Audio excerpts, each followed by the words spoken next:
नमस्ते दोस्तों and welcome back to my YouTube channel. आज हम इशू ऑफ शेयर्स का टॉपिक रिवाइज करेंगे।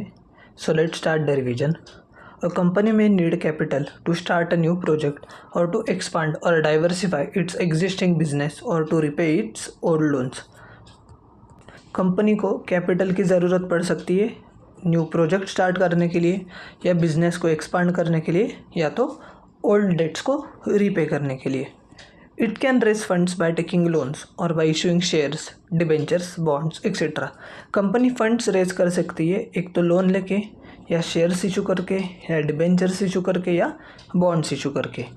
इन case a company wants to raise capital by selling shares, it can issue preference shares और equity shares. अगर company को capital raise करना है shares cell करके, तो उनके पास दो ऑप्शंस होते हैं, एक तो प्रेफरेंस शेयर्स इशू करो या तो इक्विटी शेयर्स इशू करो। Next topic, methods of issue of shares. Company के पास कौन से मेथड्स है जिसके थ्रू वो शेयर्स इशू कर सकती है। A, public offer. Public offer में दो टाइप्स, आईपीओ मतलब initial public offer and FPO मतलब further public offer. B, existing equity share holders. Company अपने एग्जिस्टिंग इक्विटी शेयर होल्डर्स से भी पैसा रेज कर सकती है, उसके लिए उनको शेयर्स इशू करने होते हैं in the form of right issue और bonus issue. C, existing employees, employee stock option scheme, employee stock purchase scheme, stock appreciation right scheme and sweat equity shares. And D, private placement, rights issue and preferential allotment. अभी हम हर एक option को detail में discuss करते हैं। Public issue और public offer of shares. Public issue और offer means offering the shares to the public. Public offer का मतलब होता है हम पब्लिक को शेयर्स ऑफर कर रहे हैं। This is the most common method used by companies. ये सबसे एक कॉमन मेथड होती है जो कि कंपनी यूज कर सकती है शेयर्स इशू करने के लिए। The company invites the public to subscribe for its shares by issuing prospectus.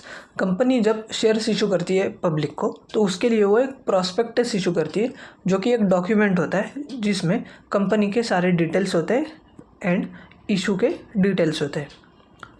A company can use two pricing methods to offer shares to public. Company के पास दो प्राइसिंग मेथड्स होते हैं शेयर्स ऑफर करने के लिए, एक fix price issue method and दूसरा बुक बिल्डिंग मेथड। तो हम पहले देखेंगे fixed price issue method. Under this method the company states in its prospectus the quantity and the price at which the shares are offered to the public. इस method के अंदर company अपने prospectus में mention करती है कि company कितने quantity के शेयर्स इशू कर रही है पब्लिक को एंड उसका प्राइस क्या होगा। The subscribers or investors are asked to pay a certain portion of face value of shares or entire issue price along with the application। जो सब्सक्राइबर्स हैं या इन्वेस्टर्स हैं उनको बोला जाता है एक तो आप सर्टन पोर्शन पे करो फेस वैल्यू का, नहीं तो पूरा इशू प्राइस पे करो। The company comes to know the demand of its shares only after the subscription period ends. Company के शेयर्स को कितना डिमांड है ये हमें सब्सक्रिप्शन पीरियड ख़त्म होने के बाद ही पता चलता है। Then next method, book building method. Under this method, the issuer company determines the number of shares and the issue price at which its shares will be sold by bidding process। इस method के अंदर company को पहले से पता नहीं होता है कि हम कितने शेयर्स ऑफर कर रहे हैं एंड उसकी प्राइस कितनी होगी। ये हमें बिडिंग प्रोसेस होने के बाद पता चलता है कि हमारे शेयर्स को डिमांड कितनी है एंड उसकी इशू प्राइस हम कितनी रख सकेंगे।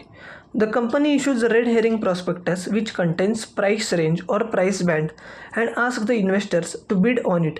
Company red herring prospectus issue करती है जिसमें एक प्राइस रेंज होता है। प्राइस रेंज मतलब 100 रुपीज़ से 110 रुपीज़ या 100 रुपीज़ से 120 रुपीज़, एंड इन्वेस्टर्स को बिड करने के लिए बोलती है।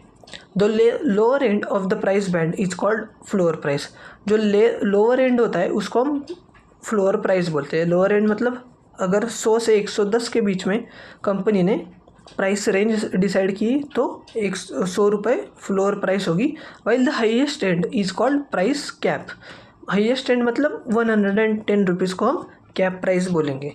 The final price at which shares are offered to the investors is called cut off price. जो फाइनल प्राइस होगी, जिस प्राइस पे हम इन्वेस्टर्स को शेयर्स ऑफर करेंगे, उसको हम कट ऑफ प्राइस बोलेंगे। Investors can bid any number of shares that are willing to buy at any price within the price band.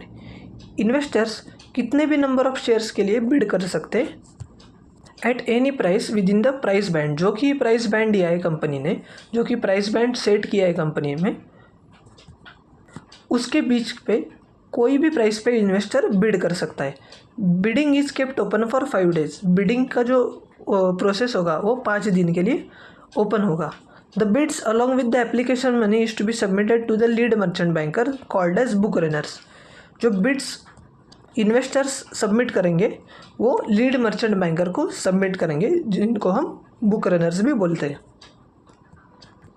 After bidding is over, company fixes cut-off price based on the highest or best price at which all shares on offer can be sold. Company issues a prospectus which contains the final price. एक बार bidding period over होने के बाद company एक cut off price decide करती है, and वो cut off price फिर company अपने प्रोस्पेक्टस में मेंशन करती है, जो कि फाइनल प्राइस होगी, जिस फाइनल प्राइस पे कंपनी के शेयर्स पब्लिक को इशू करेंगे। Book building method is used for public issues. Book building method public issues के लिए यूज़ किए जाते हैं, that is IPO and FPO। सो आज के लिए बस इतना ही, अभी हम कल कंटिन्यू करेंगे। अगर आपको ये लेक्चर पसंद आया होगा तो लाइक कीजिए, चैनल को सब्सक्राइब कीजिए और अपने दोस्तों के साथ भी ज़रूर शेयर कीजिएगा। Tata, bye bye.